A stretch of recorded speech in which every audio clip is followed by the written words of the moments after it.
नभेटेर होला मानिसले ढुङ्गा पुज्ने गरेको।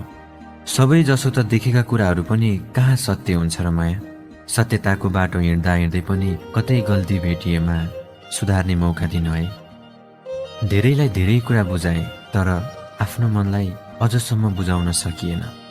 नदेखिने धागोले बाँधेर गयो कसैले मलाई, ऊ साथमा पनि छैन अनि म आजाद पनि छैन।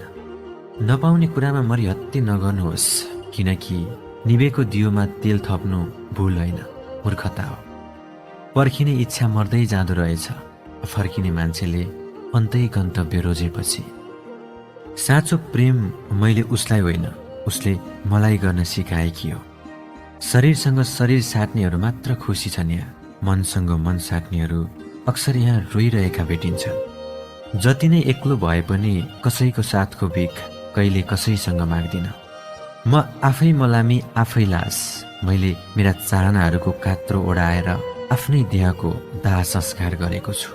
चाहेर पनि घृणा गर्न सकिनँ उसलाई, किनकि कुनै दिन म उसैको कारणले सबैभन्दा बढी खुसी हुने गर्थेँ। तिम्रै दिलमा मलाई जन्म कैद मिलोस्, थाकुन् सारा वकिल तर जमानत नमिलोस्। बुझेर मात्र सम्बन्ध निभाऊ, शिरमा हात राख्ने सबैले आशीर्वाद दिँदैनन्। अरूको लागि आफूलाई गुमाउने मान्छे मैले मेरो लागि कसैको नजरमा आफ्नोपन देखिन।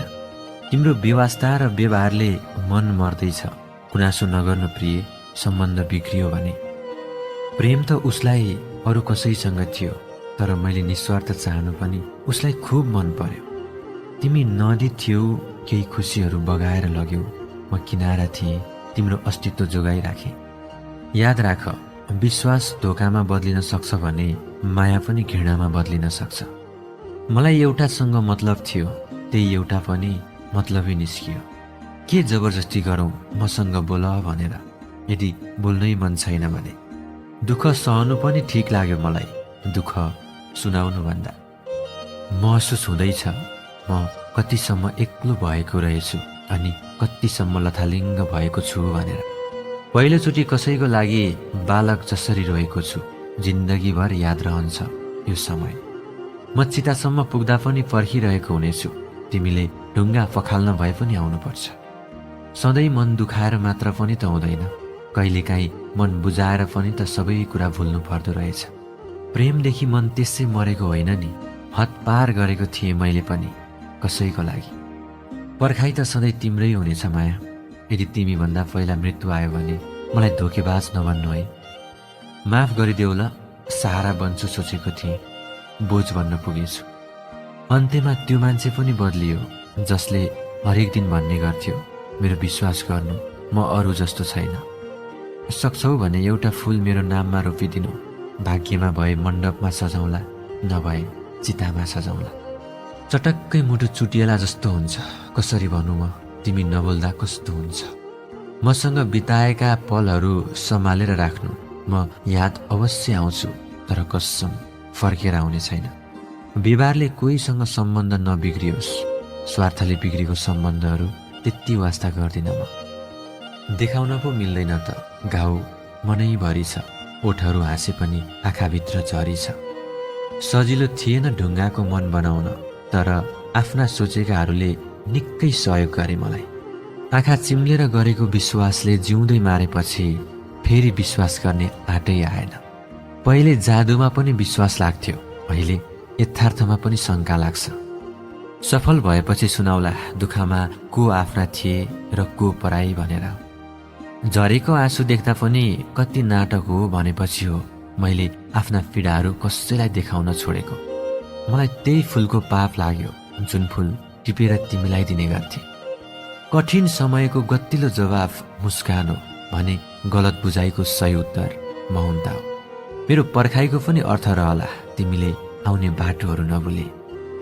सम्बन्धलाई टिकाइराख्नको लागि शब्द भन्दा पनि व्यवहारले धेरै अर्थ राख्छ। माटोको भाँडो र परिवारको मूल्य केवल बनाउनेहरूलाई थाहा हुन्छ, तोड्नेहरूलाई होइन।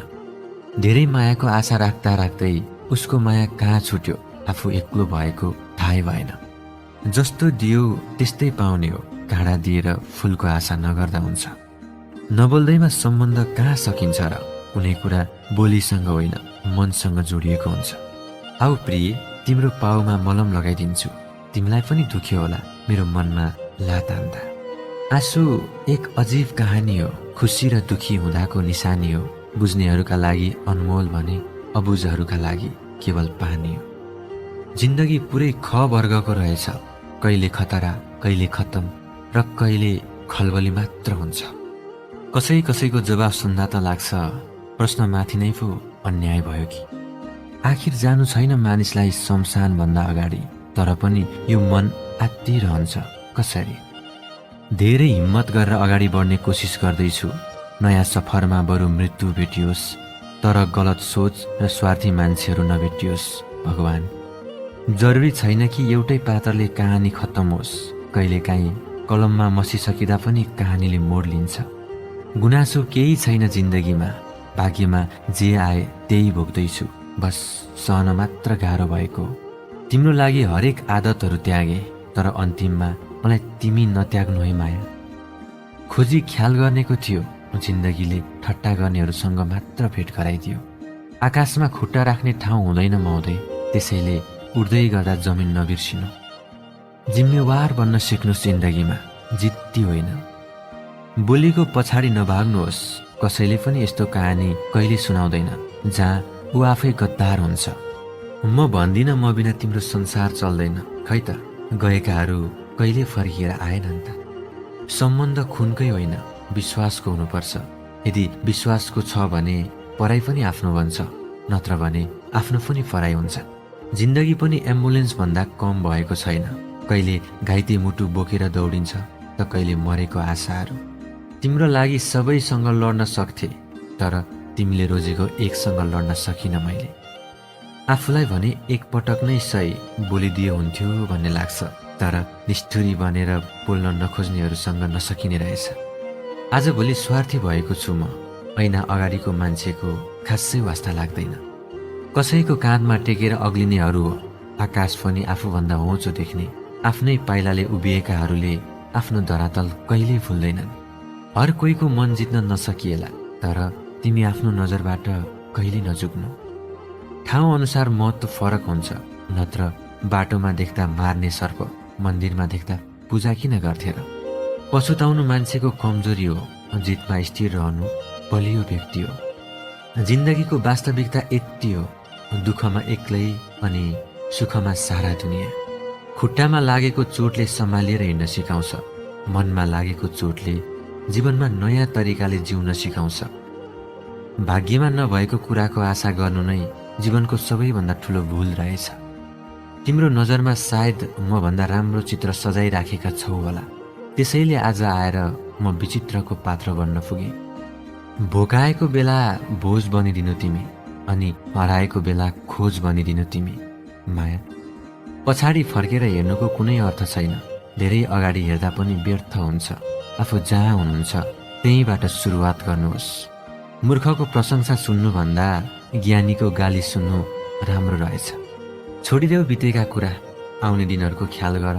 कोही हुँदैन बाटो देखाउने, आफ्नै भर आफै पर। सोध्दैछन् हालखबर उनीहरूले, जसले आँसुको पोखरीमा डुबाएर गएका थिए।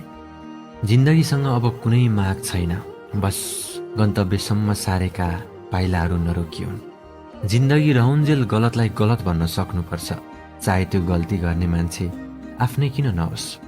कसैलाई डर छ कि भगवानले देख्नुहुन्छ कि, अनि कसैलाई भरोसा छ कि भगवानले पक्कै देख्नुहुन्छ। फरक पर्दैन, जाने गए हुन्छ, आउने आए हुन्छ।